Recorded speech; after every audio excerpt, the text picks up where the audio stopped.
ప్రభాస్ అన్న అలా చూపించారండి, చాలా బాగుంది. మ్యూజిక్, ఎలివేషన్స్ అన్నీ చాలా బాగున్నాయండి.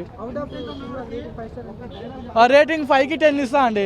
అనవసరంగా ట్రోల్స్ చేసి 3-2 అనేటోళ్ళకి ఇంకా ముందే చెప్తున్నా, లైవ్లో చెప్తున్నా, అనవసరంగా ట్రోల్ చేస్తే సినిమా చాలా బాగుందండి. ట్రోల్స్ చేసే వాళ్ళకి ఒకటే చెప్తున్నా, అస్సలు బాగోదండి. సినిమా చూసి మాట్లాడండి. అనవసరంగా కెమెరా ఉంది కదా, మైక్ ఉంది కదా అంటే నెగిటివ్ ట్రోల్ చేస్తే బాగోదండి.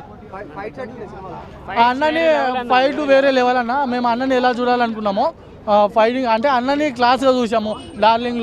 డార్లింగ్, మిర్చి, మిగతా సినిమాలో క్లాస్గా చూసాము. అన్నని మాస్ యాంగిల్ వేరే లెవెల్ చూపించారండి, చాలా బాగుందండి. సినిమా ఓవరాల్గా చాలా బాగుంది. సెంటిమెంట్ విషయం రేటింగ్ అన్న 5కి 10 ఇస్తా అన్న. రేటింగ్ తక్కువ ఇచ్చే వాళ్ళకి ఒకటే చెప్తున్నా, సినిమా కరెక్ట్ చూసి ఇవ్వండి, అనవసరంగా తక్కువ ఇవ్వమండి. రికార్డు వేరే లెవెల్, రికార్డు బ్రేక్ అన్న. బాహుబలి, KGF అన్ని దాటి RRR కూడా దాటిపోదండి. చాలా బాగుందండి సినిమా ఓవరాల్గా.